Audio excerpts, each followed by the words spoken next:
Bonsoir, bonsoir, bonjour, c'est Congo News 24. Chers téléspectateurs, comme toujours avant de commencer notre émission, nous disons merci à Dieu, nous disons merci à nos chers abonnés et téléspectateurs qui nous suivent partout dans le monde entier et en RDC.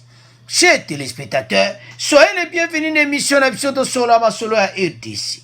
À la une, chers téléspectateurs, et Yindi entre Mouyambo et Bochap pour un dossier parcelle. Alors, Mouyambo aloba zoya na Kinshasa semaine oyo pour na makambo wana etazana ba preuve parcelle ezayi ezaya Bochap te. Alors, ezaya kuyinda toko développer mon émission na biso. Deuxième point, chers téléspectateurs. Et il dit complot de Fayulu et Théodore contre Tshisekedi. Bandeko. Fayulu complot moko basalina Théodore. Alors, Ezamawa. Sur les deux juges, Oyo Fachi Alongolaki. Balobi Fachi a violé la constitution.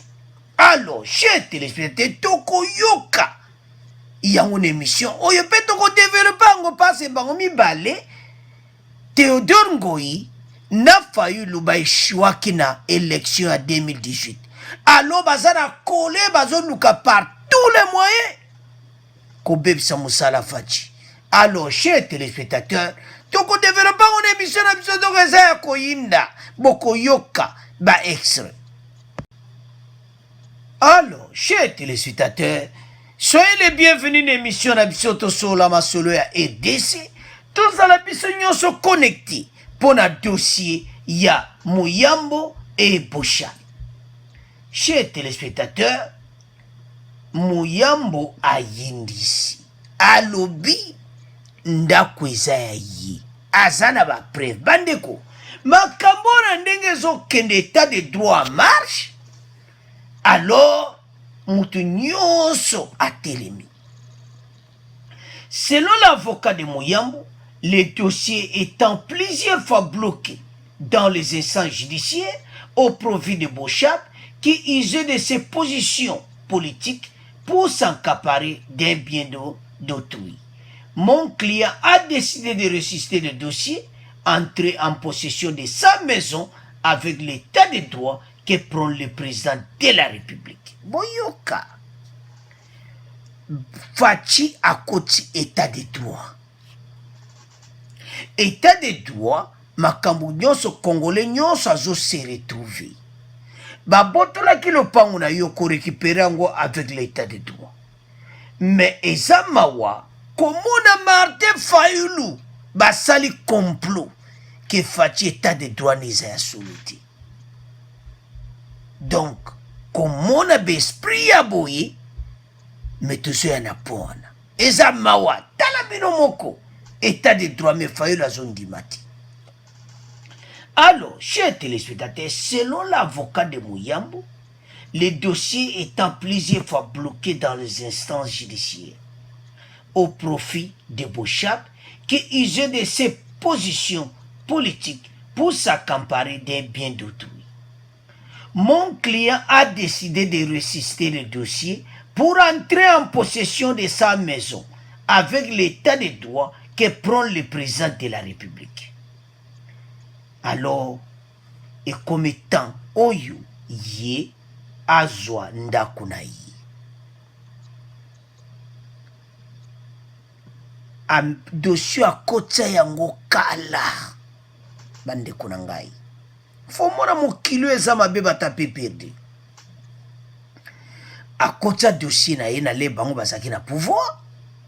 Boyke Bochap bazaki na ba position ba vice-premier ministre et tout ça. Alors ba bloqué ba dossier ya Mouyambo. Ya lobingana kotikati. Bandeko. Eloko so eza ya yo eza ya yo. Komona koma makambo ezo salama. Ezo mona koma RDC toza ko avancer n'état de droit. Alors a kota ki plainte na ye. Semaine oyo azakuya. Sauf changement du calendrier, mon client Mouyambo sera à Kinshasa le vendredi 4 septembre prochain pour des contacts au niveau de la justice et du ministère des Affaires foncières. Car il détient les documents attestant que la maison lui appartient et non à Boucha, a conclu le client de Mouyambo. Bandeko, eza mawa. Comment bato batambusaki mboka na biso oyo eza ya liboso te. Badossier eza balobi eza en cascade, bato bakokangama ebele. Yango ozomona bato oyo nyonso basalaki nyonso bakotana Sénat pour la immunité parlementaire. Mais d'une manière d'une autre, ozwaki loka bato okotika yango. Alors Mouyambo atali titi ya bino ekomi tana lamusa dossier nanga po les rois des agiso akoti bazo rejeté parce que wika batiaki bato na bango la Kabylie et tout ça bato na bango. Alors emonani clairement que na oyo nyonso oyo Mouyambo azo récupérer le pango na ye. Vous vous souvenez, il y a le Sakombi a récupéré parcelle na ye et pas Zoé Kabila. Donc ozomona makambo ebele oyo ebatami bebele bakotika ba parcelle wana bazebele na ba dossier oyo ba parcelle botola ba parcelle abatu ba muzito wana zana combien de parcelles na Kinshasa. Mais ye kalati boko yoka muzito kalati. Comment comme ça mboka wana comme le kola donc bango pena ba comme ça RDC ndi jouer na bango moko boui na l'ère Kabila. Donc au moni ndako wana ozwi na yo mutu wana ngalo bale okangisi. Mais tala siko bato bazwi makasi. Et là, on est en train de tirer attention à peuple. Et ça, comment mboka et ça ko change. Et ça, na bande comment ko kuna na quoi. Tozo comprendre ti. Tozo kaba discours. Oh, voilà, facha ça le lokote tout ça là.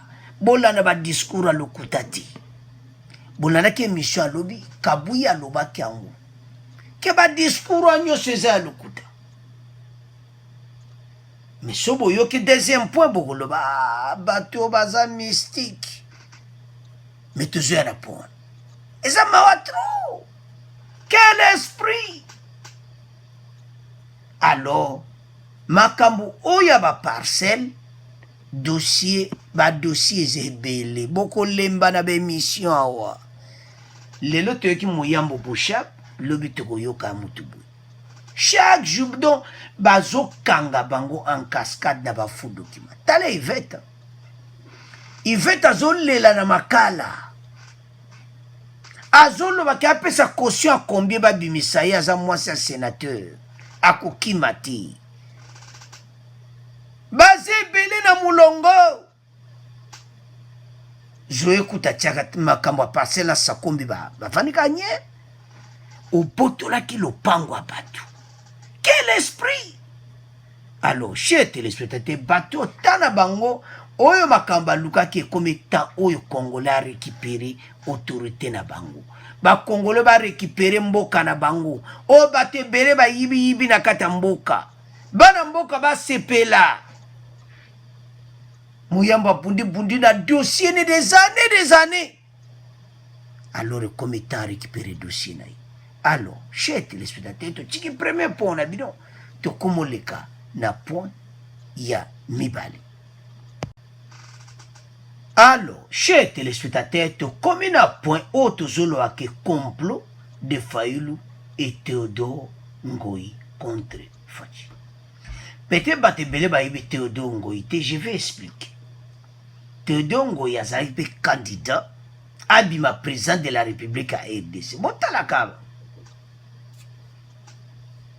Na 2018, de yepa wela kina fachi Martin Fayulu bango nyonso bazaki ensemble lokola ba eshuaki motema pesa mabe basaka contre président de la République biso nyonso toyebi dossier ya les deux juges alors bango baprofite na dossier wana mais tozoya na point tobanda na introduction Martin Fayulu bameki forum esimbi te na forum wana eza clairement sikoyo ke batu oyo kabamba oyo bayaki na makambo wana bango mo basi babendana deja o réforme électorale tosala forum Martin Fayulu forum esimbi te soko esimbi te kosani il faut luka kope mosusu ya tolobaki forum wana ezalaki na agenda caché Martin Fayulu azalaki anteta makambo wana bandeko na ngai poni motema ya boyi kozala contre moninga na niveau ya boyi alors lokola forum esimbi te bake bavandi na lamuka na muzito ozomwa ndeni omoteke forum esimbi te bondini tokoluka faci badosi oyo mais kope moko mpe eza nini nango wana Martin Fayulu siko atuni mais ana tobenga Théodore Ngoyi alo Théodore Ngoyi ndeni me kope ezawa nini mais faut toluke na dossier ya bajuge ya mibale bolanda bandeko baplan na bango tozomeka kodémontrer allo monsieur Théodore c'est qui oui c'est monsieur Fayulu mais il faut tout menacer Tshisekedi pour la dossier wana c'est un vrai dossier il faut tout menacer tout donc dès que ça wana il faut prendre un risque tout l'ongola et tout ça et tout qui a violé la constitution solo lina mopanzi tout kope simba lui kope simba nzoka nde simbi nango te alors baye quoi en public aujourd'hui le 1er septembre dévoiler tout devant la presse. Martin Fayulu et Maître Théodore Ngoyi, deux candidats malheureux des élections de 2018, accusent le président de la République Félix Tshisekedi de violer la Constitution en nommant les deux juges de la Cour constitutionnelle à la Cour de cassation. Bandeko. Et ça mawa. Alors, chers téléspectateurs, avant Toyoka, Martin Fayulu, tonton le balikamou est très important. Bandeko ba Congolais. Oyo, Martin Fayulu baso sala na Théodore Ngoyi. Eza mawa parce que beaucoup yoka yi. Ça fait mal. Makamo ya lobby et puis toko tchela bino le sous conseil à magistrature beaucoup monaki Fayulu aza côté bango mibali ba koselinde président de la République makambo donc nde bazawana il peut-être aux arrêts et surtout Martin Fayulu muta lobby que Fachi aza na risque au trahison wana zolo bana Fachi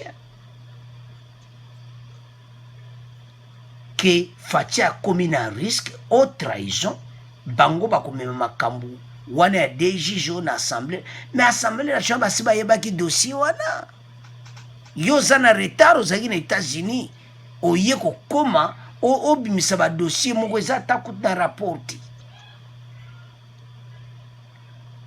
oyo zoya nango ozana problème sérieux parce que lekate bande konangai bango mibale bakomi na suka lokwa baeshwaki na 2018 eloni tontoloba pourquoi toloba bon parce que tant boyoka Martin Fayulu boloba oh asoloba boye mais asana danger parce que tokotiela bino mpe bapreuve bokoyoka eza mawa. Donc bango mibale penda baprepare batali kopo boye esimbi ti forum esimbi ti bayoki élection mpe ekozala te babie nyatu bebi pays na biso leo toza koavance te eza motema mabe epuis ezomona clairement comment Fayulu makambo azosala mpe mosusu FCC baton baza bacomplice tout ça. Comment kosala biloko ya boye koprepare badossier moko mpona kodestabiliser le gouvernement en place alors que badossier wana eza faux archi faux. Parce biso de mission tokodémontrer bino ke oyo Martin Fayulu alobi eza ya lokuta. Fachi a violé constitution ata na place moko te. Donc oyo tout ba manœuvre bango ba préparer ekosimba te. Ba loi constitution ezoloba clair ete ba des juges oyo lokola bakendaki serment te bazalaki na 28 jours ya kopesa position na bango. Soki bapesi te baza démissionnaire. Alors bakopa Martin Fayulu aza kosala atika bandeko soki basecrétaire ne bazolanda émission basolola na ye atika badémarche wana ezopesa bango bazomona pena place ya kokende eza te parce forum wana balinga basala efoire makambo nyonso Fayulu ayaki nango esimbi te. Parfois esalanga mpasi na komprenaka ete azalaki na États-Unis akoma aloba kitoko ke voilà kutu makambo avete les unes on a reçu te tokoluka to arranger tout ça aye azongi aza na grand conseiller na ye Muzito. Fayulu Muzito azotia na erreur yo moni Muzito akoti makambo pourquoi oke kosassocie na Théodore Ngoyi parce que bino bozali ba candidat na présidence oyo tuka mpona kodestabiliser motema mabe bo eskize koloba terme wana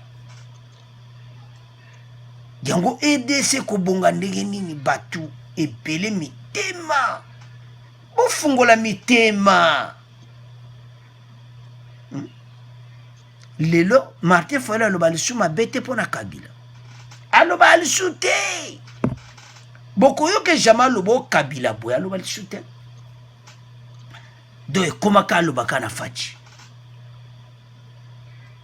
Mes chers téléspectateurs, alors eza mawato sans plus tarder toleka toyoka Martin Fayulu makambo oyo alobi ete Fachi a sali haute trahison, a violé la Constitution. Des actes en violation intentionnelle de la Constitution. On ne peut pas laisser passer cet aspect des choses. Et c'est pour cela que je soutiens totalement l'action de Maître Théodore Ngoyi. Je dis à la population, je dis à tout le monde, M. Tshisekedi court un risque énorme. Donc il doit être traité de haute trahison. Voilà ce que nous disons. Et on ne peut pas prendre à chaque fois pour les Congos des demi-mesures. On ne peut pas à chaque fois pour les Congos accepter des choses inacceptables. Ce n'est pas parce que ces juges-là m'ont causé du tort que je dois soutenir la violation intentionnelle de la Constitution. Non, nous sommes des hommes ici au Congo et des femmes qui sont des hommes et des femmes de principes et de valeurs. Le respect de la Constitution est sacré et M. Tshisekedi doit respecter la Constitution. Alors, chers téléspectateurs, nous avons suivi. Selon Martin Fayulu, Azoloba, que Fachi a violé la Constitution, Azo soutenir la démarche, yokaraki déjà Zoloba que Théodore Ngoyi baza ensemble. Bango mi balé basi basala ki plan na bango. Yamba le bango mi balé des candidats malheureux accusent le président de la République de violer la Constitution. eza mawa kosala complot tina niveau bandeko ntango tokoyoka cour oyokaka cour na biso bakoexplike yango très bien la loi organique et ndenge ya constitution bomona ke Martin Fayulu na Théodore Ngoyi ezaki motema mabe eza nango te ke Faci a violé constitution bandeko fo tozala clair na makambo oyo.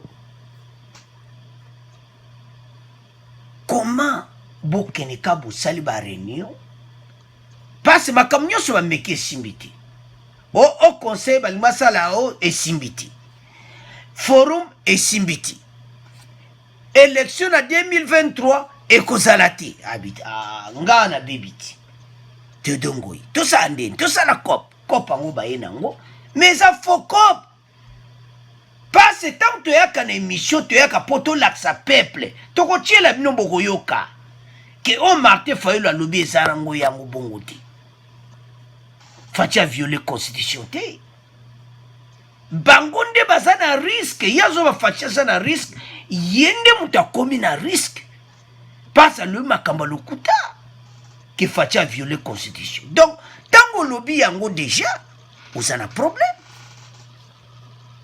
Donc, au lieu que yazoloba ke Faci aza na risque, yende mutu aza na risque.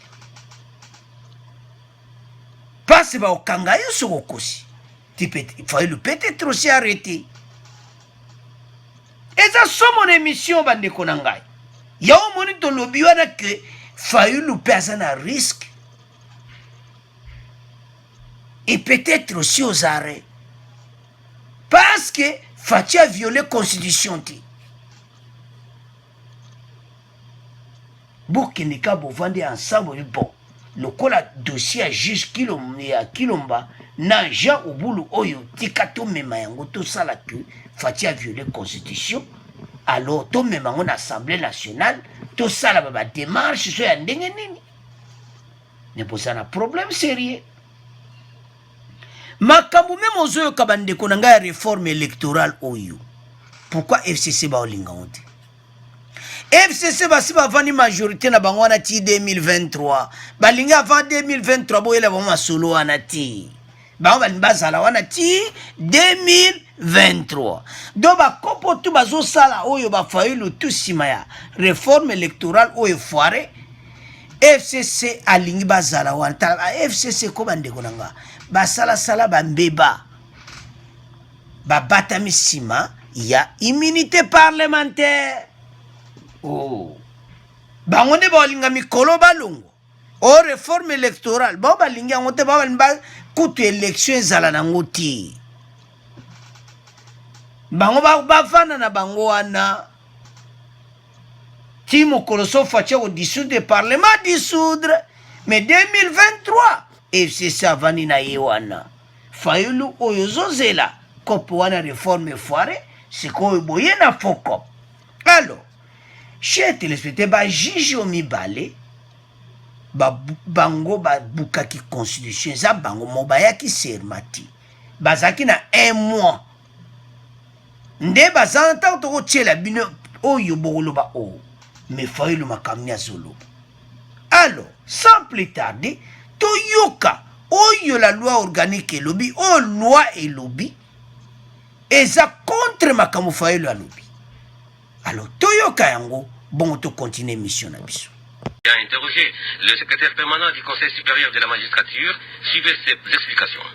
Le général Jean Solo Bikevet fonde son argument sur fond de la loi portant statut des magistrats. Cette loi réglemente le régime disciplinaire et la prestation des serments des magistrats.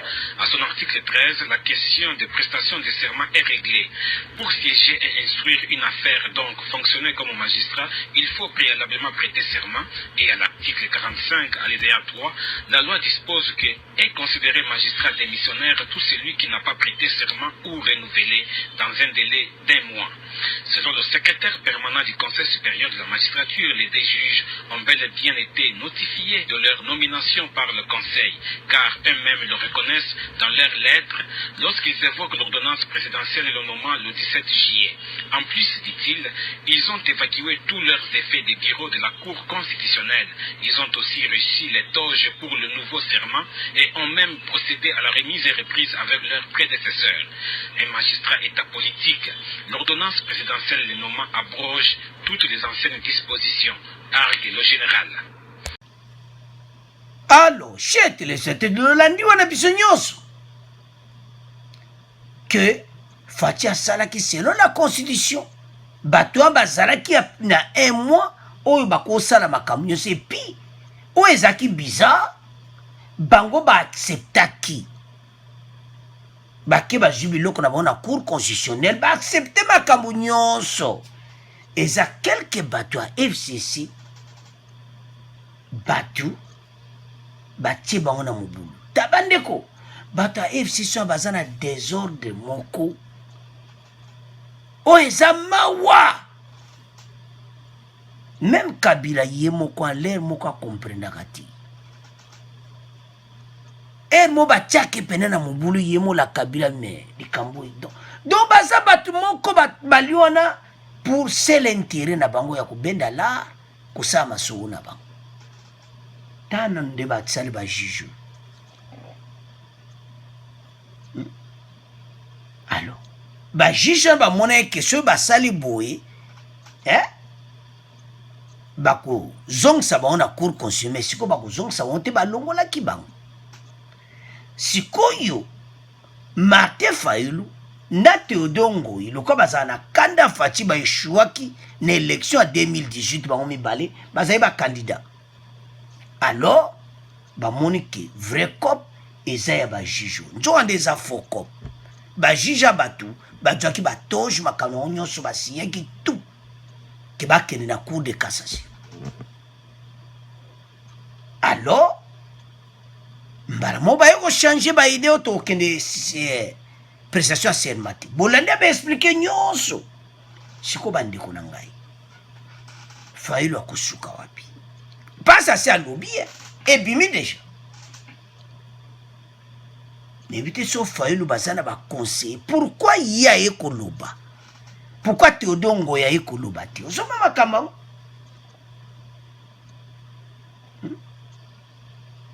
eza mawa ndenge aza wana aza na problème sérieux et Fayulu peut-être arrêté parce akosi parce constitution ndenge elobi bango mibale bazalaki na un mois ya kosala nini na bango makambo yango nyonso mpe bakozongisa bango na poso bango babaloba likambo tosepeli te mpe bazalaki na temps me basalaki yango te ntango wana esi eleki na bambrema bazoregrete bakomi bachomere sikoyo lokola Faci na cour constitutionnelle il faut remplacer bajuge wana parce bazonome bango déjà ordonnance kala te alors Martin Fayulu bale avance balobi Faci a violé constitution Faci a violé constitution mais ozokosa Fayulu baokanga yo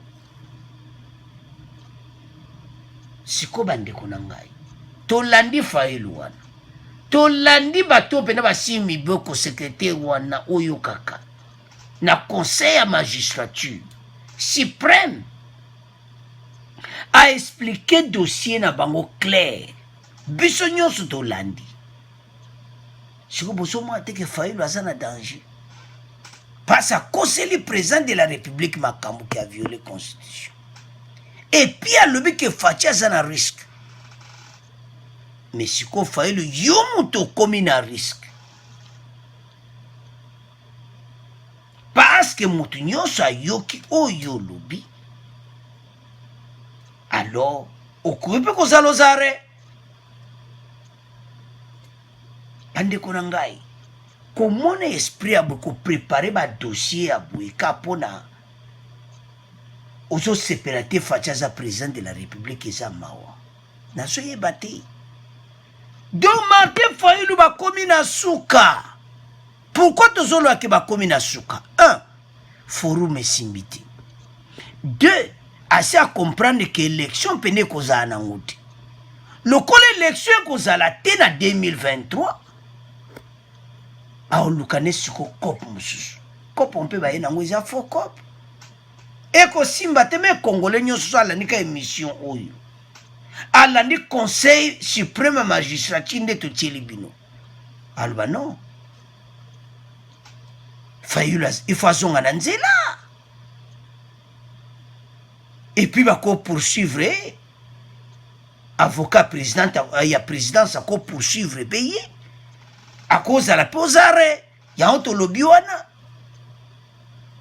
Mais pourquoi pas dire la vérité?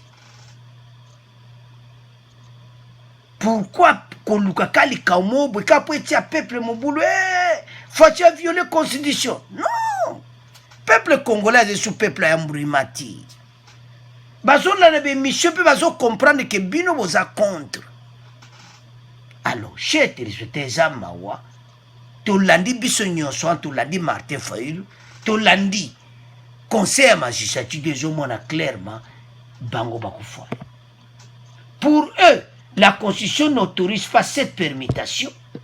Il ajoute que cette violation intentionnelle à la constitution devrait pousser les deux chambres du Parlement réunis en congrès d'accuser le président de la République de haute trahison. Haute trahison. Yonde muto komi na danger parce que kosi. Alors, chers téléspectateurs, tolandi Martin Fayulu, tolandi conseil à magistrature, to komi na pendant la conclusion de l'émission. Premier point, tolobaki ya Muyambo était na Boshabe Yindi. Et puis deuxième point, Martin Fayulu azana risque parce que azo benga président de la République haute trahison et puis yende muta komi na risque il peut être aux arrêts. Alors bon abonner massivement, merci na ba message na bino, bon partager ma bande. Au revoir, à la prochaine.